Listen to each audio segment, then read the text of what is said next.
戦争、戦争、戦争。いつまで経っても戦争、戦争。ああ、嫌になっちゃうね。ってことで、今回はですね、超昔の話をしちゃうんですけど、2003年3月といえば、そうです。イラク戦争。そしてフセインがやられちゃった。あの時に、ここイギリスも参加しました。その時の首相。はい。ブレアです。ブレア。このブレアが、アメリカと一緒になってやっちゃったんだけどさ。その後ですね、もう皆さんご存知の通り、イラクはそんな大量破壊兵器なんか持ってないし、アメリカの、若い女の子が、怖い怖いイラクはもうすごいのも赤ちゃんまで殺しちゃうのとか言ったのも嘘だったし、っていうのがもうバレちゃって、何だったんだということは皆さん知ってますよね。これですね、ここイギリスでも大問題になったんです。その後、7年間ですよ。7年間にわたり、調査委員会が開かれて、7年間ですよ。7年間にわたって調査をした結果、フセインは、そんな脅威じゃなかったよね。いや、あれは、あんなことしなくてもよかったよねっていう結論になったんです。はい。それに対して、ブレア。謝ってるような、謝ってないような、そういう記者会見がありました。その映像を皆さんにここでもう一度見てもらいたい。っていうか、日本人はあんまり見てないんじゃないですかね。はい。ちょっと日本語がついてるやつなんで、よーく聞いてみて、皆さん、どう思いますかっていう感じの内容です。では、どうぞ。5分ぐらいです。The decision to go to war in Iraq and to remove Saddam Hussein from power in a coalition of over 40 countries led by the United States of America was the hardest, most momentous, most agonizing decision I took in my 10 years as British Prime Minister. For that decision today, I accept full responsibility. Without exception and without excuse. I recognize the division felt by many in our country over the war, and in particular, I feel deeply and sincerely, in a way that no words can properly convey, the grief and suffering of those who lost ones they loved in Iraq, whether members of our armed forces, the armed forces of other nations, or Iraqis. The intelligence assessments made at the time of going to war turned out to be wrong. The aftermath turned out to be more hostile, protracted, and bloody than ever we imagined. The coalition planned for one set of ground facts and encountered another. And a nation whose people we wanted to set free and secure from the evil of Saddam became instead victim to sectarian terrorism.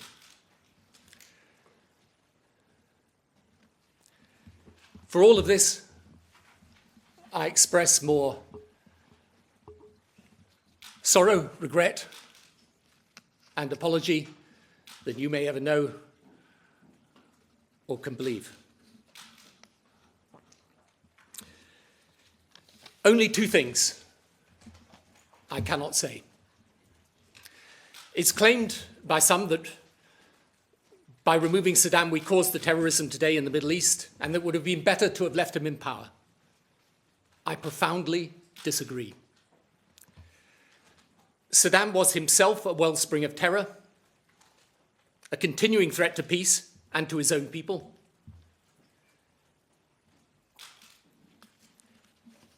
If he'd been left in power in 2003, then I believe he would once again have threatened world peace, and when the Arab revolutions of 2011 began, he would have clung to power with the same deadly consequences that we see in the carnage in Syria today.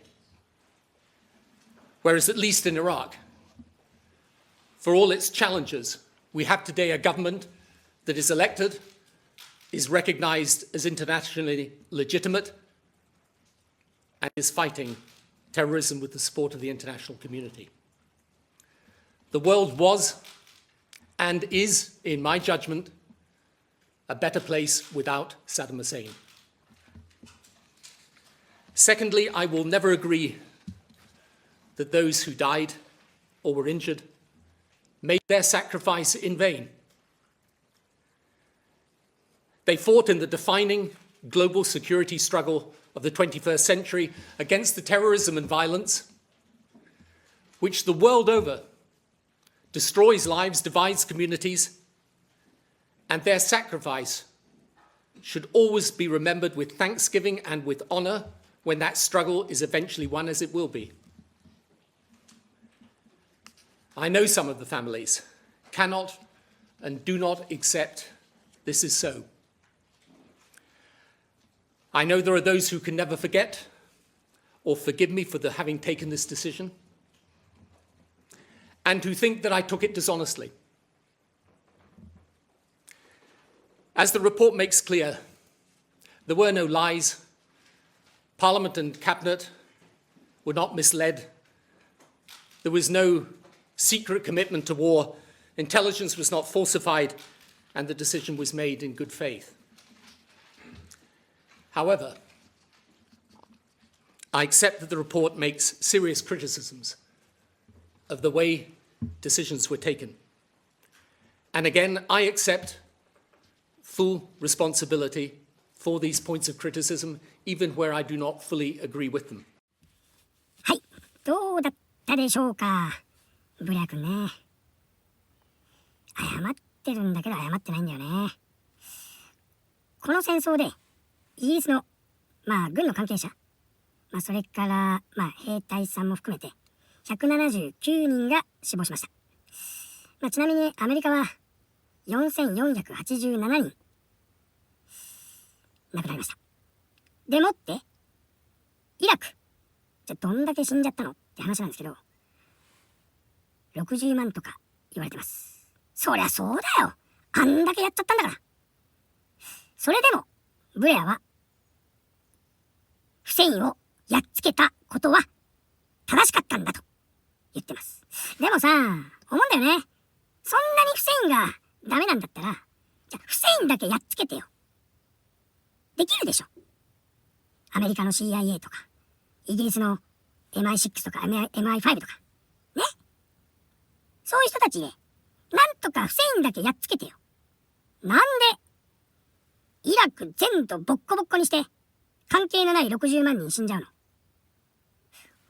そんでもって、100歩譲ってさ、本当になんかそういう大量破壊兵器があるとか、なんかものすごい、とんでもない、ほんと病院で赤ちゃんもぶっ殺しても、うわーってやっちゃったりとか、それが本当だったら、まだしも、全部嘘だったじゃん。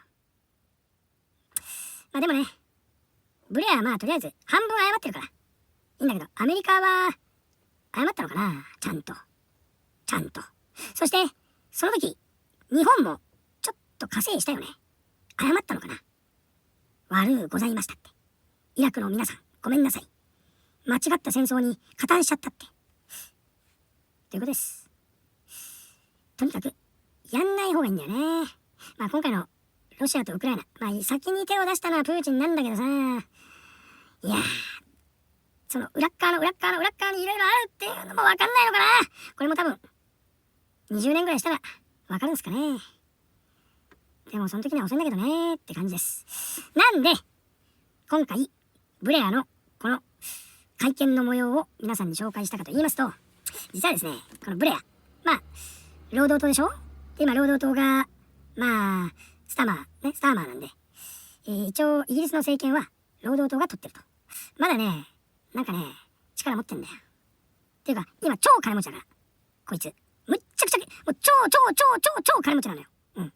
でね、ここだけの話ね。日本のイギリスにいる、日本の大使と飯食うんだってさ、もうすぐ。はい。飯食うらしいよ。はい。何の話するんだろうね。いやー、とりあえず、なんか変なこと吹き込まれなきゃいいんだけどね。日本の政府はね。はい。ということで、ブレアと大使が飯を食うっていうのは、多分、どこにも出てないと思います。極秘情報です。なんでお前が知ってるんだって。意外と2なのよ、そのあたり。ということで、はい。サインが、戦争はダメです反対